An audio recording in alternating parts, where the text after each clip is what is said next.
shaka. Na pia mwanzo mfumo ulikuwa kidogo uko slow, unaweza ukaingia dakika 5 nzima unatoa risiti ina load. Unakuta mpaka yule mteja anashindwa kusubiria, anaondoka bila risiti. Lakini sasa hivi tunashukuru ukiingia kwenye mfumo umekuwa uko faster, uko vizuri.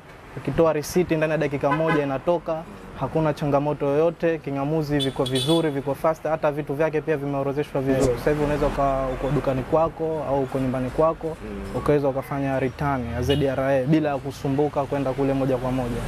Kwa kwenye hilo pia tunashukuru sana ZRA. Mamlaka ya mapato Zanzibar kupitia divisheni ya wajibikaji na madeni imefanya zoezi maalum la kukagua wigo wa kodi kwa walipa kodi katika eneo la Kwabiziredi sambamba na malipo ya ritani za mwezi husika.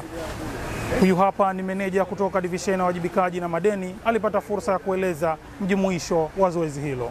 Tumewatembelea walipa kodi kwa kuangalia matumizi sahihi ya mfumo wa VFMS, lakini namba 2 tumewapitia kujua kwamba je, ritani zao za mwezi huu wamekamilisha, na wengi wao wamewasilisha ritani, na tumewabaini walipa kodi wawili hawajakamilisha ritani za mwezi huu. Kwa hiyo tumewataka ndani ya siku 2 wao wameshakamilisha malipo yao ya ritani ya mwezi huu.